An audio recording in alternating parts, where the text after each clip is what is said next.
All right, well, good morning, everyone. Happy Indigenous Peoples Day from us here at UAF to wherever you may be. Shojit Charlene Stern Vashraiko Gwetsan Ihli Ga Tanan Gwichi UAF Dragwalth In. So my name is Charlene Stern. My family is originally from the community of Arctic Village, known as Vashraiko in the Gwich'in language. And I currently live in Fairbanks, where I work at the University of Alaska Fairbanks as the Vice Chancellor for Rural Community and Native Education. I want to thank everybody for joining us today. We're super excited. We have a number of events on campus, on our many campuses actually at UAF to celebrate this really important day. For those of you at our Trothieta campus here in Fairbanks, we have a fry bread and chili fundraiser that is sponsored by the Festival of Native Arts Student Club, and that's going to be from noon to 2 o'clock in the second floor of the Brooks building. We also have this virtual premiere of our film Awake, which we're really excited to share with you all. And then our rural campuses are also sponsoring a number of really exciting events, including a community celebration at our Kuskokwim campus in Bethel this evening, and a Indigenous Film Festival that the Northwest Campus in Nome is sponsoring. So we're really excited to be able to share more about our peoples, our cultures, some of the issues that are really front and center to Indigenous peoples with you all, not just today, but this week, this month, this year, and always. Another exciting event that I wanted to just promote real quick is on Tuesday, we actually are having, as part of the College of Rural and Community Development's speaker series, we have our new faculty in tribal governance, Michelle Demert, is going to be giving a talk on the violence, the VAWA Act, Violence Against Women Act, and what it means to us today. So please join us for that. There's more information on UAF's CRCD website if you're interested. But today it's my pleasure to share with you a short film that was actually just recently finished, and we worked with Channel Films to produce this video as part of our recent acknowledgement and celebration of 50 years of the Alaska Native Language Center being established and being housed at the University of Alaska Fairbanks. The fact that, you know, ANLC has been around for 50 years is really tremendous. When you think about 5 decades of work on the documentation, on the teaching, on the curriculum development, all aspects of ANLC, and the archive. We have an Alaska Native Language archive that's incredible, has so many resources here on our languages across the state. And all of this is a resource for not just UAF, but the state and beyond. We sometimes will get researchers that join us from across the world doing research and programming around our languages. So we have a lot of exciting things happening at UAF, and ANLC celebrating its 50th is just one of them. Real quick, I wanted to also share that UAF has 6 strategic goals, and our second strategic goal is to become a global leader in Alaska Native and Indigenous studies. And that goal was articulated back in 2019, and we've been working steadily towards that ever since. And the Alaska Native Language Center and the Center for Cross-Cultural Studies are really important programs that just within the past year came over to my college, the College of Rural and Community Development, to strengthen and align Indigenous programming here at UAF as part of that Goal 2 pathway. But last year, the Board of Regents also passed a 5-year strategic plan called the Alaska Native Student Success plan.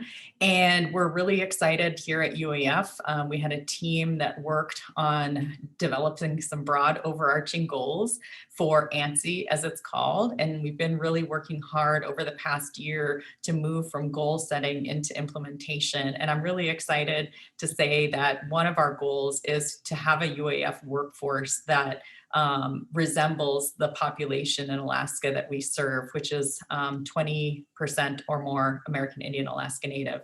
Here at UAF, our student body is already 20 to 21% American Indian Alaska Native. Our goal is to have the faculty and the staff to be able to reflect that demographic as well. And so I was really excited to see some recent data that just in 1 year, our faculty have gone from 5% Alaska Native American Indian to 6%, which is putting us well on our pathway of exceeding our goal by FY27. So we have a lot of exciting things happening. If you go around campus, you can see our efforts around Indigenous signage. We now at the UAF Troth campus, you can see the Welcome to Trothyeta campus signs as you enter into campus. You can see the sign on the Gruning building, which welcomes anyone to campus in 6 Alaska Native languages. We're working hard so that this place can truly be a place of belonging for our students, but all students who come to the university and want to embrace diversity and inclusivity here at UAF. So it's my pleasure to share with you this film. It's a very powerful one, and you know, just to showcase a little bit about the work of ANLC, both from the past, but also to the future, because we've been very busy hiring new faculty to really carry on this mission of preserving and teaching and learning our heritage languages. So with that, we'll go ahead and show the film.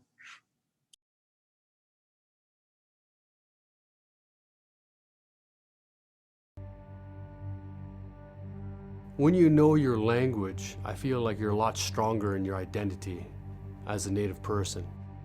There's a lot of traditional knowledge that's bound up within our language. Knowing the history of heritage languages that were taken away, I feel fortunate that we have, thanks to the Alaska Native Language Center and the people before me, a safe place to store these heritage languages. But nothing should be stored in boxes. Nothing should be stored in shelves, especially if it contains who we are.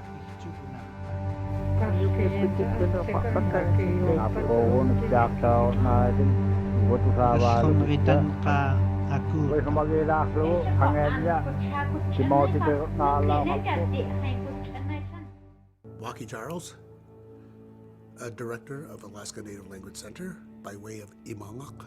I grew up speaking Yupik, but speaking Yupik from 2 dialects, my mother's and my father's. My mother was a monolingual who spoke only that one specific language, and that was it. There was a point at which I pretended not to speak Yupik. Age 12, I was taken away to boarding school with these outsiders as our teachers. Kids were scolded by their teachers to not speak our heritage language. There was some abuse, and there was some element of shame and guilt for knowing the language or even speaking the language. But languages don't die. They fall asleep. And it's up to every single one of us to wake it back up.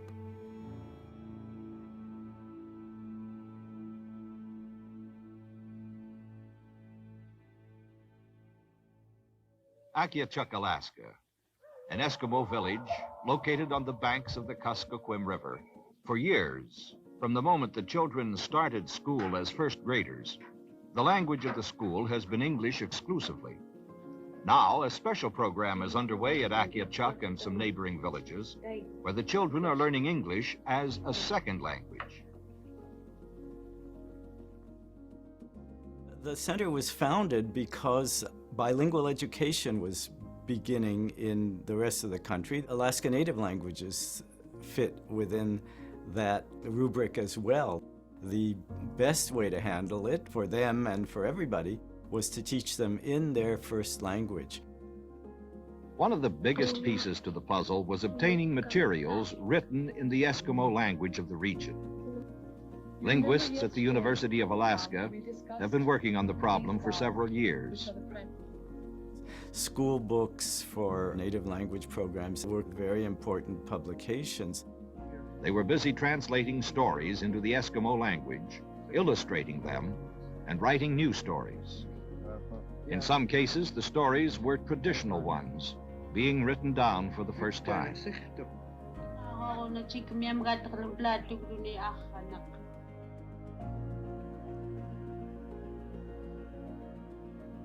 So the Alaska Native Language Center has been in existence since the 1970s, and it was formed by the state legislature through the university to really serve as a center that could lead in the documentation of Alaska Native languages and some of the research that was happening at the time. There was a recognition that we needed to capture as much as we could. Initially, there were recordings done for every possible language.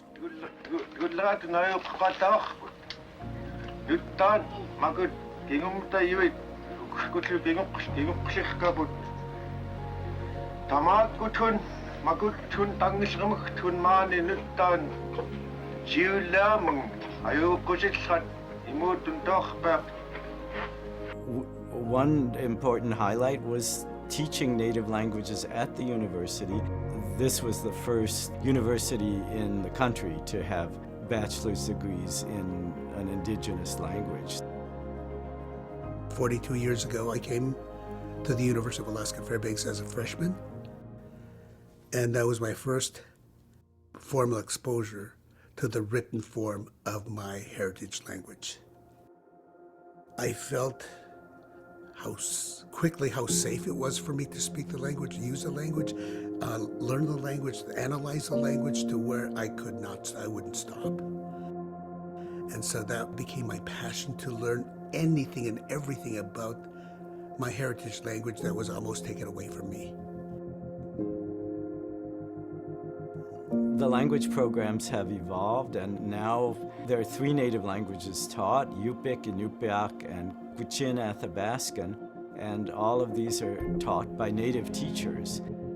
To have someone who grew up within that culture, someone who is a part of that culture, someone who's is strongly embedded with that, to be teaching it, you get this perspective that you wouldn't have been able to otherwise. I decided to enroll in the Yupik class, starting off with Yupik 101, and our instructor was Waki Charles, and it really was kind of a transforming experience for me, because going inside that class, it was kind of like a window into our culture and identity, like a mirror back to a different time, you know.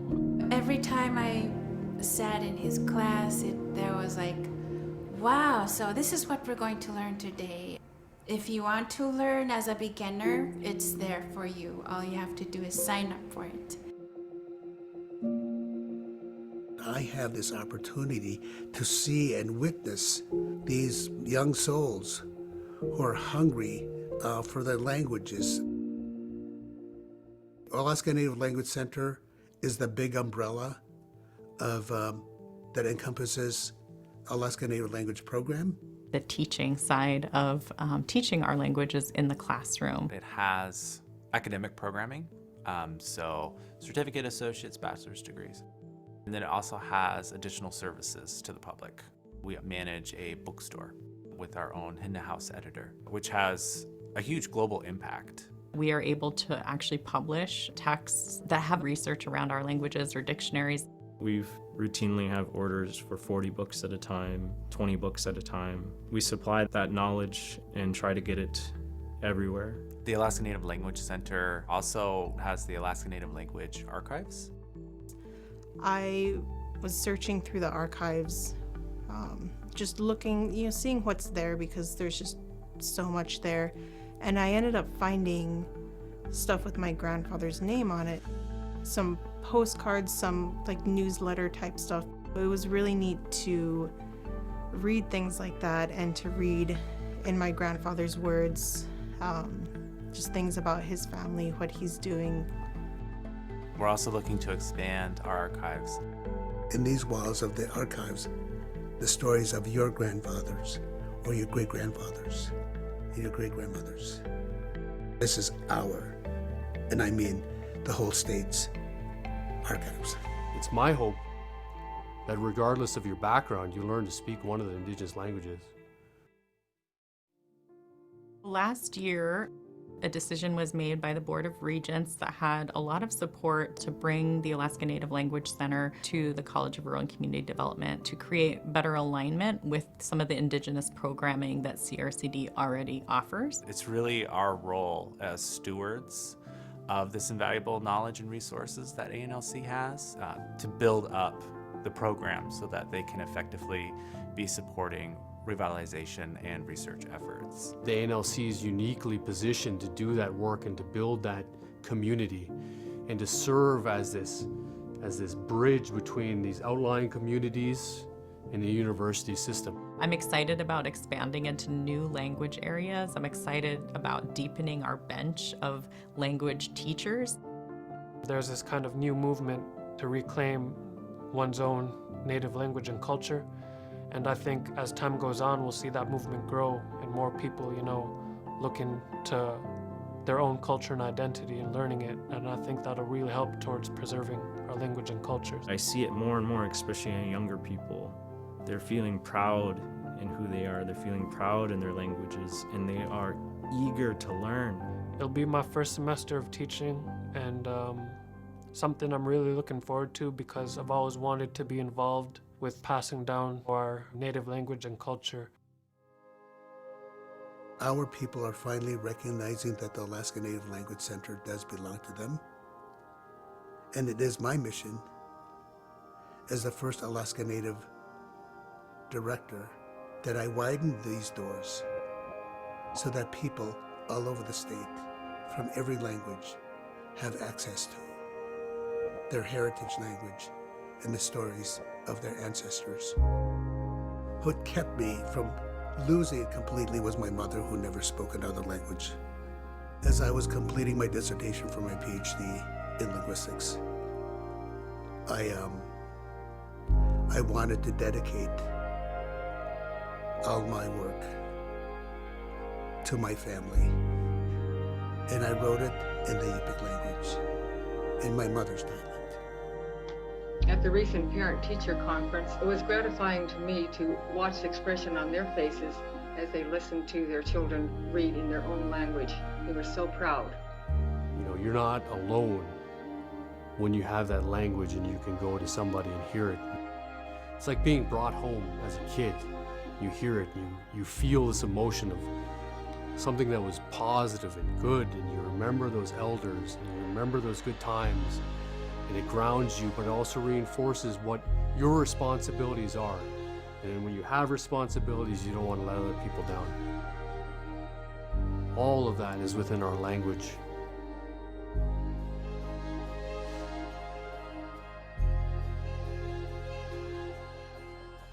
The Alaska Native Language Center celebrates 50 years this year. So I want to thank you, everyone who's had a part in the Alaska Native Languages Center over the last 50 years, and those of you who are playing a role in the next 50. Thank you for choosing UAF. Masicho.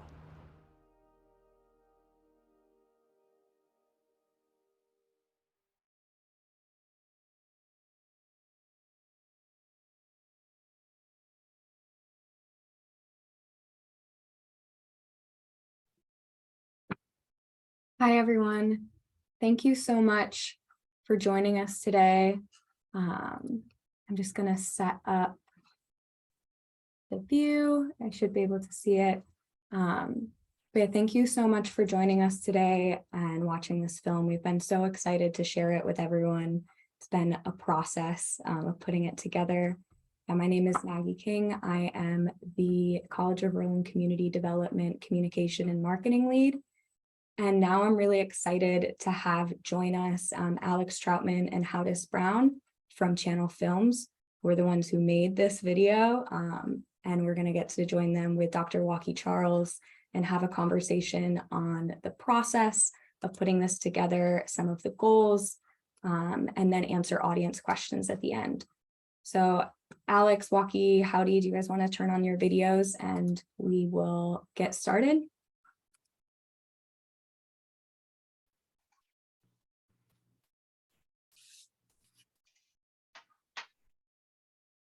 Great, thank you.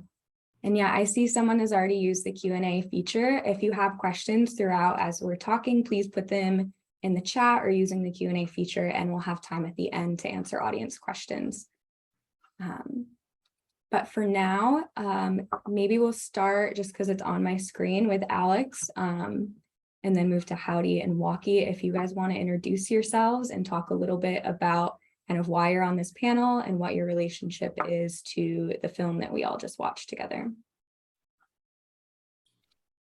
Yeah, I'm Alex Sherman. I work for Channel Films, just based out of Anchorage.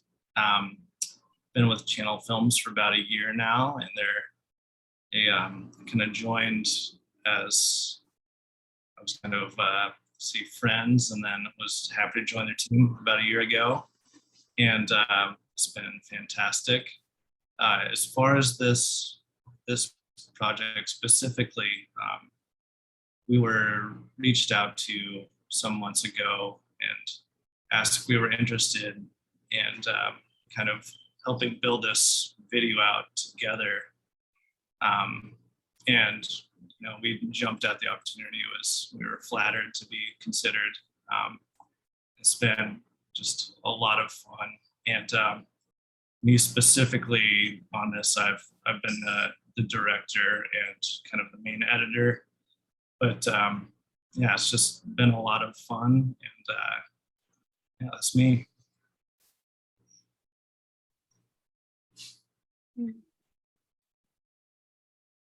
My name is Howdist Brown III, and I'm also at Channel Films as one of the head of productions. And I mainly just supported Alex on this production, more of a producer and story, I guess, consultant or kind of collaborator.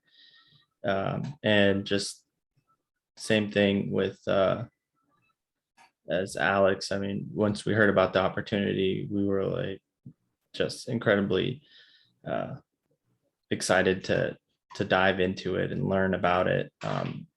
Our production company that we work for has done a number of different documentaries over the years, and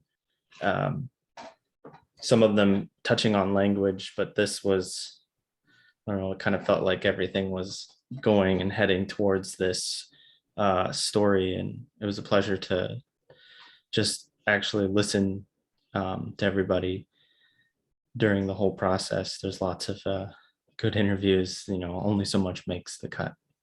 But.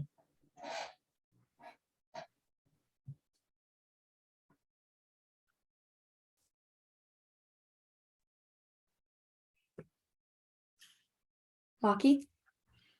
Well, wow, what a day. What a great 6 months it has been with working with Howdy and Alex. And what I've learned from this, and by the way, for everybody else, happy Indigenous Peoples Day. And for everybody behind the scenes, which basically are the three people that I'm with today. What an honor it is to be with Maggie and Howdy, with Howie and Howdy and Alex and Charlene. Thank you for all the work that you put and all the effort to make this possible. Before I begin, I want to also acknowledge in the audience one of our former directors of Alaska Native Language Center, who wasn't able to participate in our one-day celebration last week Tuesday.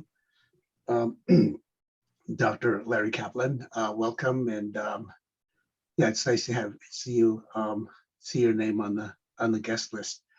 This was a really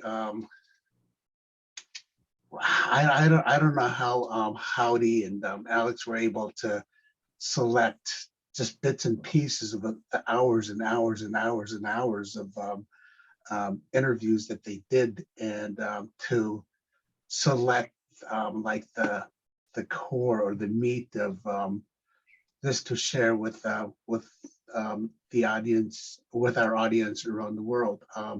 I just want to say thank you so much for doing that, and thank you for sharing what we do at the Alaska Native Language Center, and how important it is that we do celebrate, not just for the one day or for but how Alaska Native Language Center for 50 years has been celebrating Alaska Native languages. And for that, and for this publication has opened them a door to the world to see what we really do. And so for that, I just want to say thank you for all of you who were involved and put all your efforts to make this a really, really nice production. Thank you so much. Yeah, thank you all for that introduction.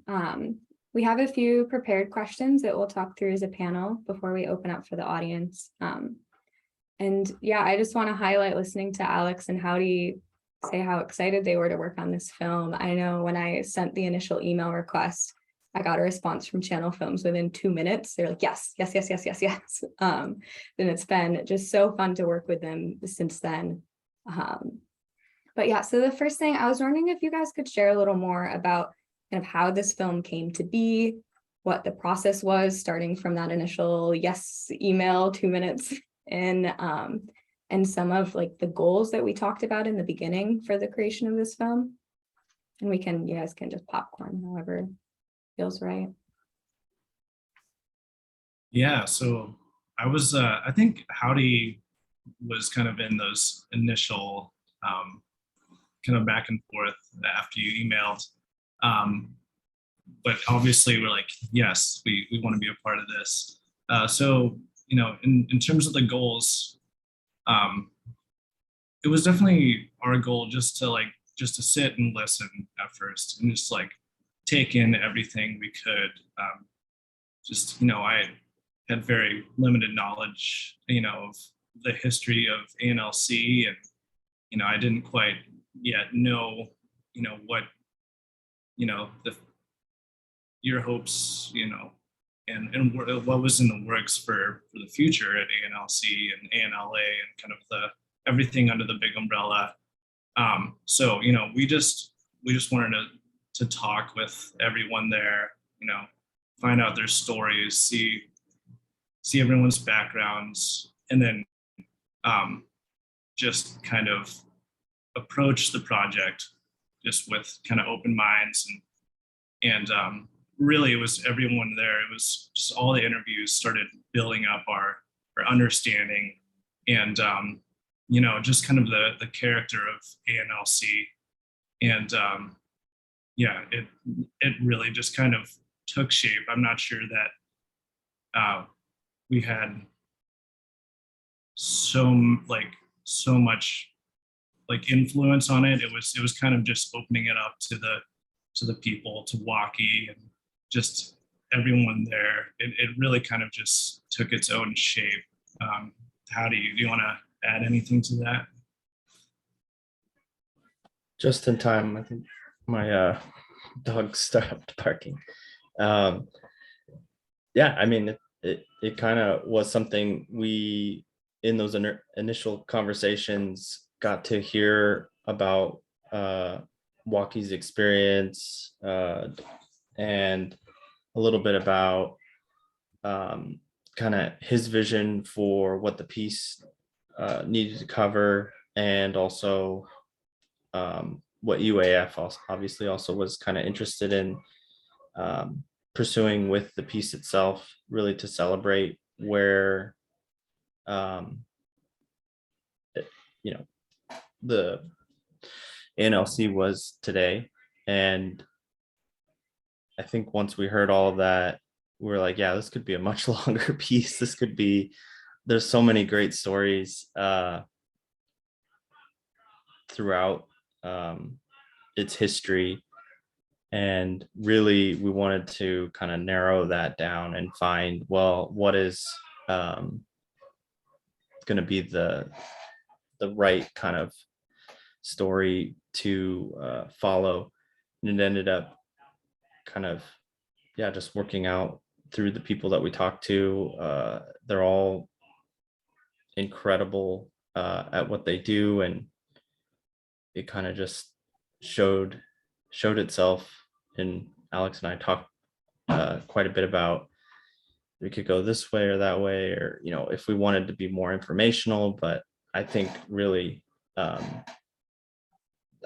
my favorite part at the end, that Alex had put together, kind of bringing everything back together with some of Waukie's story, and then also kind of that experience of learning and coming back to language.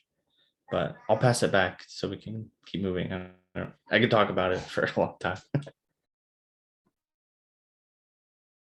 Yeah, Waukie, do you want to share more about the process and some of the goals that we had getting started?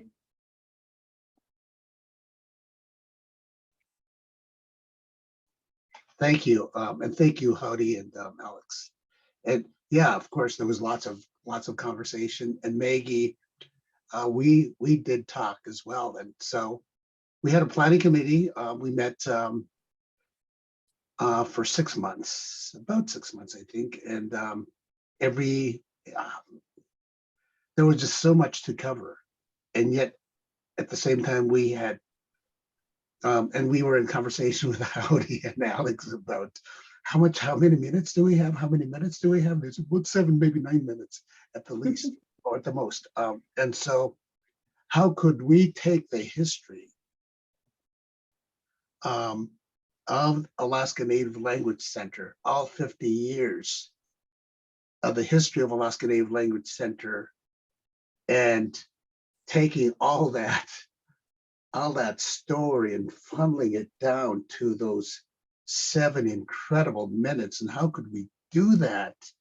And then Howdy and Alex were saying, well, we're going to interview this person, we're going to interview this person, then we're going to interview this person. Then how long are you going to interview them? Well, about an hour each. And so I said, well, goodness gracious. And there was a point at which we couldn't get one of the people because she, one of the elder folks whom we weren't able to get because of weather and such.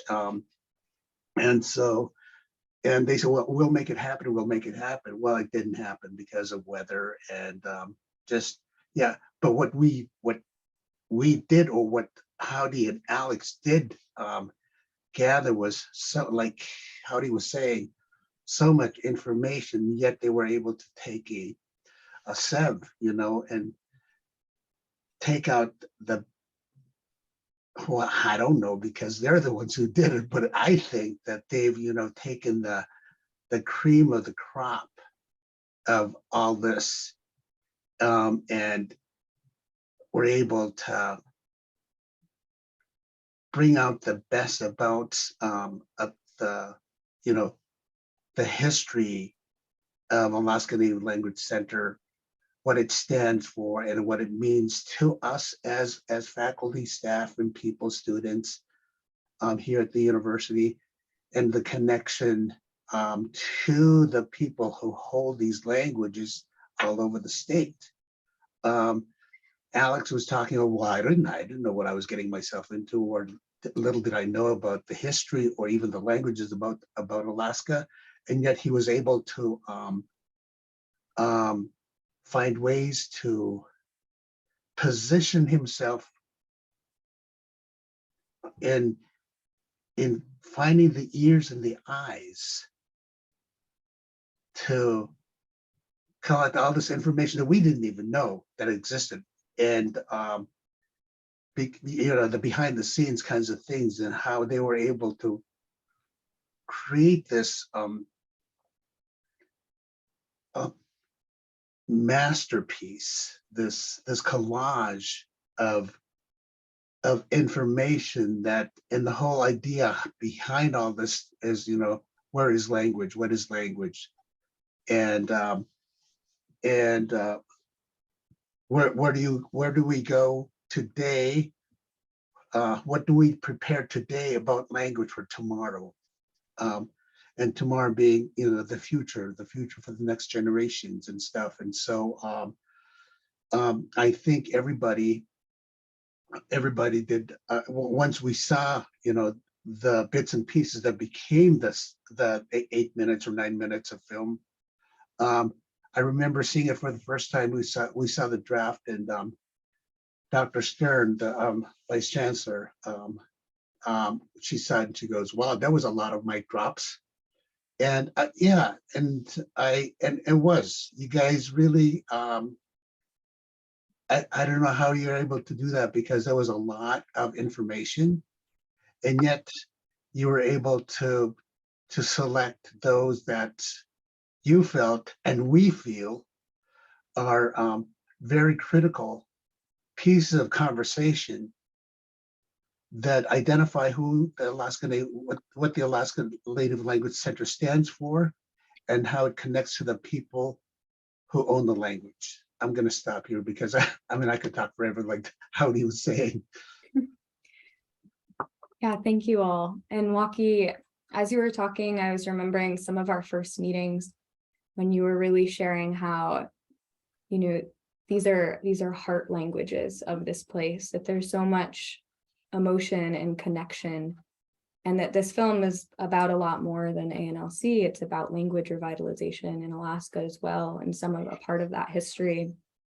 And I was wondering if maybe you all could talk about some of the emotions that we wanted to capture in the film, and that connection between language and culture that was really so present throughout.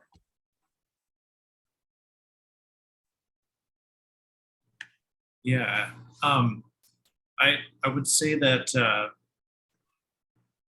in terms of emotion, you know, like I said, we showed up and we just wanted to capture everyone's story, like these long kind of drawn out interviews that we suckered everyone into, that were an hour to an hour and a half long. But it just became very apparent in those interviews, just the types of emotional stories that were going to become the bones of this video.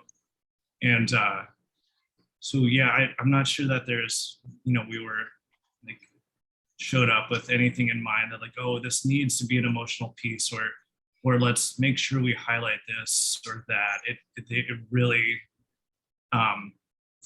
just the personalities and the stories that were present in the interviews. It's just, you know, it was all there, and we knew it. You know, of course, we had 12 or 14 hours of interviews to go back and, you know, to figure out how it was going to be, you know, presented. And but also after watching the film, I'm sure it's probably pretty apparent, we decided after going through everything that Waki's personal story and his life journey and his language journey just became such an interesting parallel with the history of native languages in Alaska. And it just became just a very interesting kind of juxtaposition. So, and he was gracious enough to allow us to kind of present his story and use it to drive kind of the historical arc of the film, and to show, you know, Alaska Native, or sorry, ANLC's kind of position within that. And that, you know, that drew out all the emotion and highlighted what it did. And it was just really interesting and you know, inspiring for us to you know, have these stories and to put them together for everyone.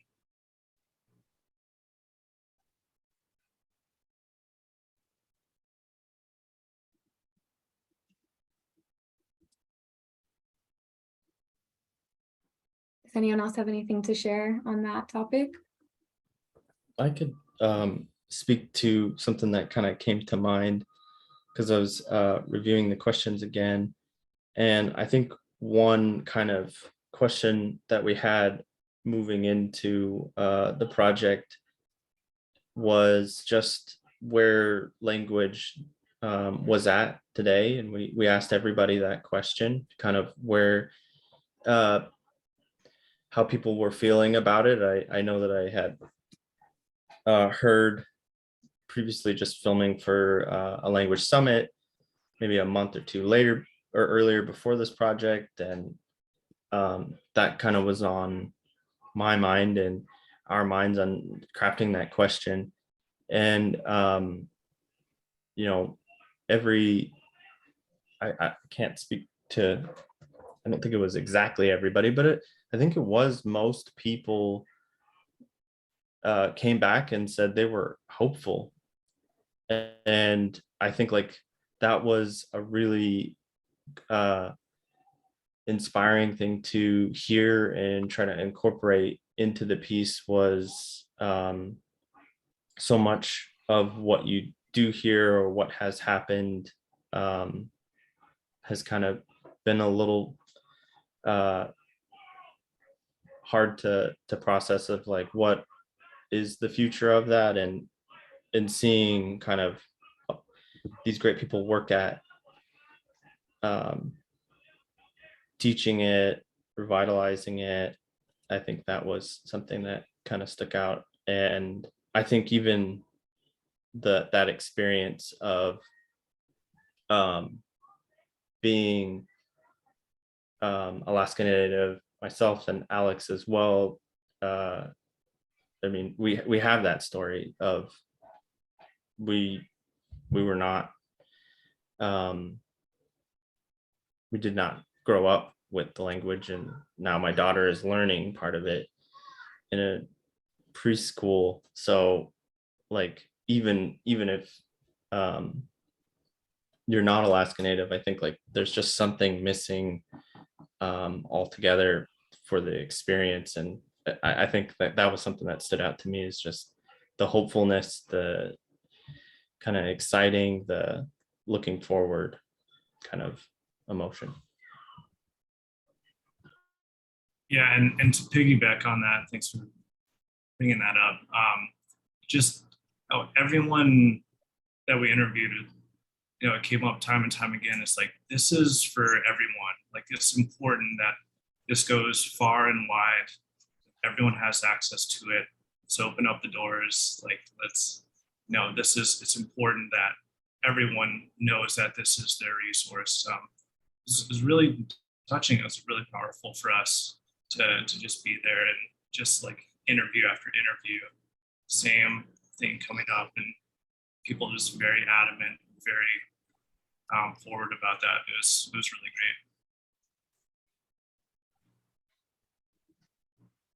great.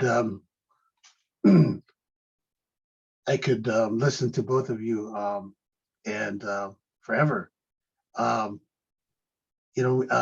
Maggie and I, we talk about this still today, how fortunate we were to find you two who were able to collect and capture the story that we were looking for, because we kind of knew what we wanted, but it was the artists who were able to bring out the emotion of and even the vulnerabilities of all the people that you interviewed for this very short but poignant presentation about where language is and where language needs to go. We talk about the 50 years.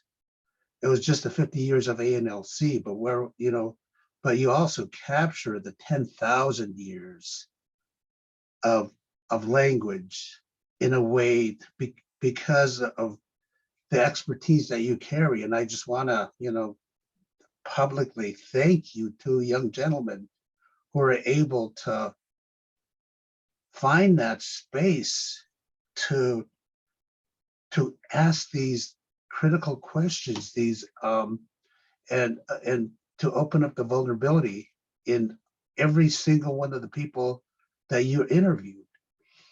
And it reminded me so many times with my UPIC 101 class that I would tell my students, welcome to UPIC 101, an emotionally charged class, for so many reasons. And one of the reasons being, as Hadi was saying about the pair of you, you don't speak the language. Well, I know that when my students come into the 101 class, yeah, we do have a few who speak the language, but there's a lot who don't. And so emotionally charged in the way that, I might say a word or a phrase, and I could see the reaction on the face of these students who either light up or, and so I have to be cognizant of those kinds of things happening because, yeah, language has history. Indigenous and heart languages have history, and I'm one of those. I'm one of those examples of the experience of going to boarding school. Well, how do we reframe those kinds of stories or those kinds of situations or those kinds of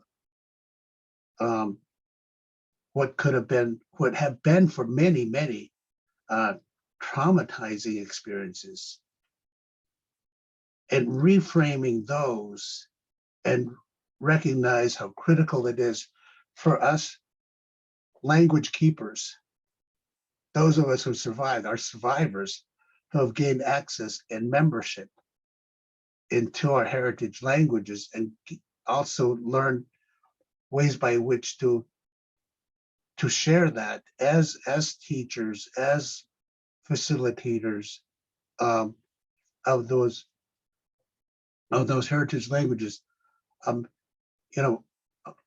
because we know that we all know that there has been, history of abuse in boarding schools. But the thing is,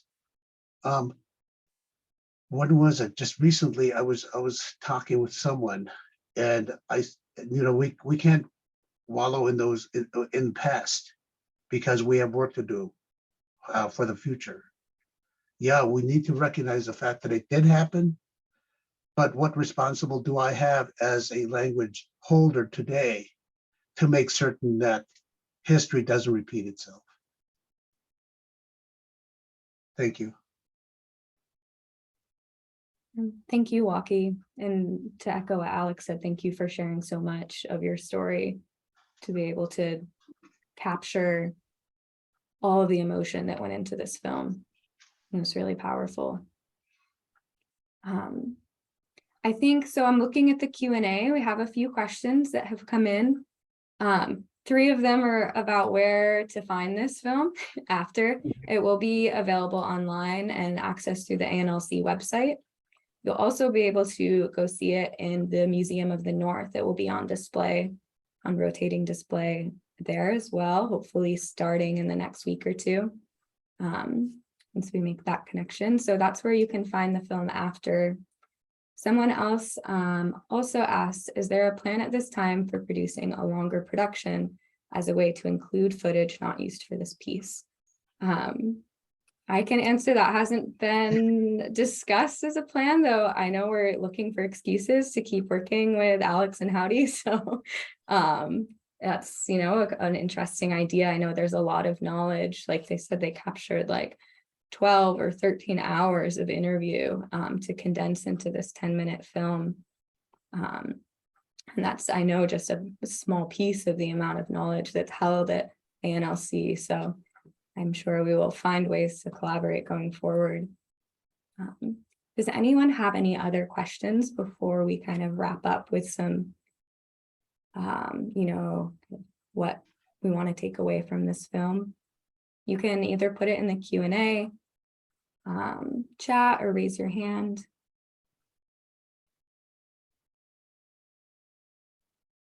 I'll just let some awkward silence sit if people are thinking. Well, this is a good opportunity for anybody, please. Actually, if Larry Kaplan, are you still on? If you are, I kind of like to hear from you, and because you've been here for a bit with us. Okay. Am I audible there? Yes, you are. Yes, Do you want to turn your video on too? So we can see you. Okay, I think I can do that. Let's see. Okay, I don't see where the video thing is here. Let's see. I don't see how to do it. I just see the audio. Top Maybe right-hand corner. upper left, you said? Top right-hand. Top right. Oh, okay. Let's see. There's a dot, Okay, dot, okay. Wait a minute. dot, dot, dot.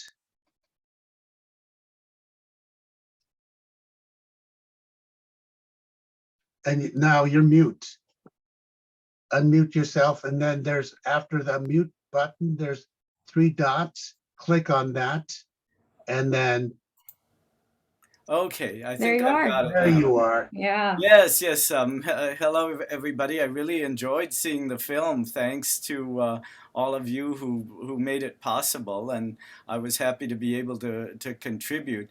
It's such an important subject, and of course one that I've been involved with for more years than I care to think. But I knew Walkie when he was I think he was a freshman back in the 1970s, and watched him grow into the director of ANLC that he is today, succeeding me when, well, after I retired, there was Siri Tuttle, and then we're very happy to have Walkie, as he says, the first native director of ANLC, and that's very important.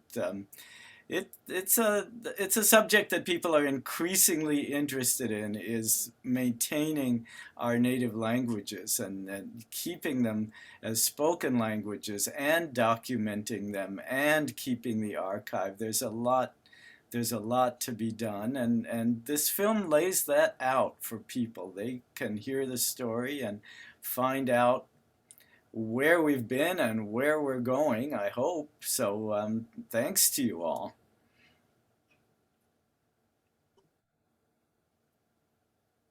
Yeah, thank you for sharing that, and thank you for participating, and as we said, giving an hour-long interview for this film. It, I think, really helped pull together that past, present, and future that we were trying to capture. And if you want to hang out, I think our final question, and I'll invite Dr. Charlene Stern back to join us as well, is really what we want people to take away from this film. And if you have any next steps, you know, as we discussed, that final feeling is hope and inviting everyone to join in. And I'd love to hear from each of you kind of what those next steps are that our audience can take away. Maybe we'll start with Alex again and go around, and then end with Charlene, who will bid us all adieu for the end of the event. Yeah, and just want to thank everyone for the opportunity to work on this and to be a part of this. It's really special, really special. So I don't get to work on so many pieces where I actually feel emotional like the 50th time I watch it. And having edited this for, I don't know, well over 100 hours, even like watching it again, and just kind of remembering the time I spent with everyone in the interviews, that, it kind of built up this immense appreciation and like a very real sense of hope and excitement in the future, and just like a very strong sense of pride within the ANLC and CRCD. And I don't know, it was just like a very electrifying couple of days on campus with everyone, and to just feel, I don't know, I think felt it just as much as I heard it in everyone's voices, and it was just really special. And I think that sense of hope, just as the filmmaker, it was just very palpable, and it was anyway, I could keep on going, but yeah, I felt it, and I was just hoping that I could convey it in any way. Thank you. Yeah, Howdy.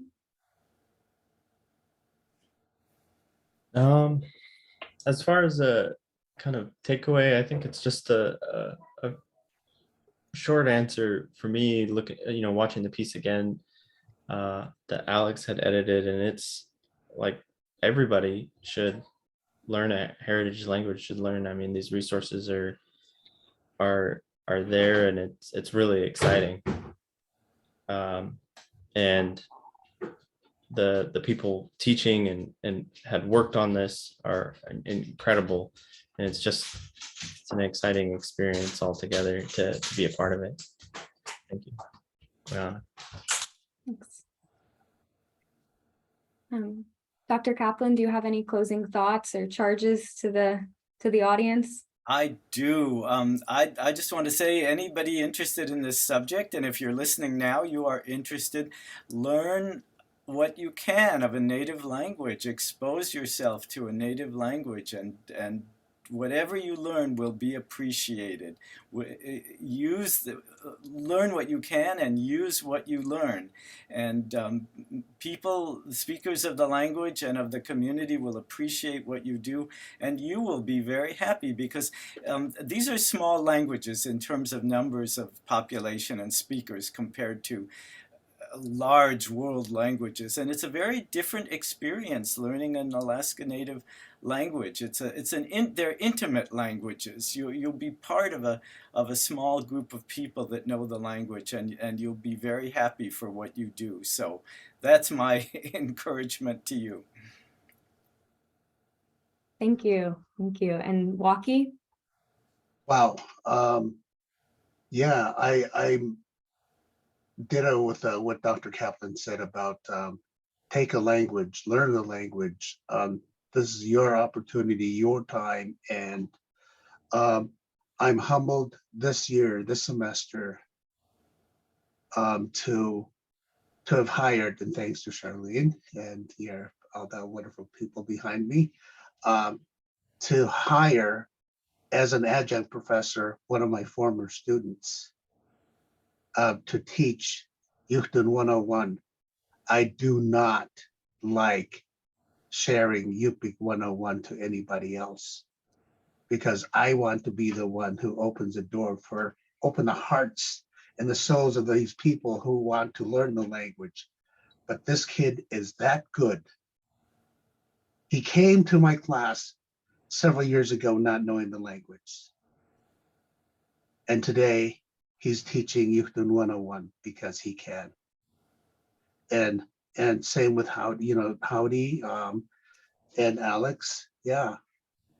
You had that potential. We all have the potential. All our students have the potential to learn. And providing that opportunity. Charlene, thank you so much for seeing and visualizing something that sometimes I can't even see, in supporting me and the Language Center in a way that it just gets bigger and stronger. And so Charlene Masi Cho for everything that you do for us. Koyana, Dr. Waki, it is my absolute pleasure. I mean, this is, one of the reasons I love my job is to be able to work with amazing people doing amazing work. And I feel like if I can play any role in helping to uplift them, I will. So, I think one of the takeaways, especially for today on Indigenous Peoples Day, is just the message that we're still here. Our languages are still here. Our cultures are still here. And what an opportunity here at the University of Alaska Fairbanks to be able to engage in our communities, our people, our cultures as they are today. So lots of opportunities there. I also, like other panelists, would encourage anyone to take an Alaska Native language course. We have 3 languages that we're offering right now. We have more that we're going to be adding in this next year. We're also looking at, new methodologies to be able to bring in 1 credit courses, 2 credit courses. So maybe if you can't commit to a full semester, there'll be opportunities for you to engage in a shorter intensive. We are also looking at ways to increase access to our colleges, or to our courses, and looking at ways that we can make them more affordable for folks to learn their languages. We're also excited to be offering an Inupiaq class on edX, so reaching a global audience and at no cost to those learners. And then just, getting more engaged in what we're doing here at UAF. We have the Indigenous Studies center that we're building here in the next couple of years, which is going to be the home of ANLC and our languages. We have the Alaska Native Success Initiative that's really driving a lot of our investment and efforts. So just get engaged, be an ally. We love to partner. So thank you very much to everyone for participating in this film, Dr. Waki, Alex, Howardis, Maggie, everyone that made it happen. Masi. Yeah, and thank you everyone who joined us today. This was a really great opportunity to watch the film again and get to talk about it and really reconnect. So thank you for joining. We're gonna wrap up here in the RSS gathering room in the Brooks building. There is a fry bread fundraiser going on. I can smell it from my office. I will be going down immediately. So if you're on the Trothiata campus, highly recommend coming over to visit the Brooks building. Thank you all for joining. Thank you to Channel Films and to Waki and to Charlene and to Dr. Kaplan. And yeah, have a great rest of your day. Thank you, everyone.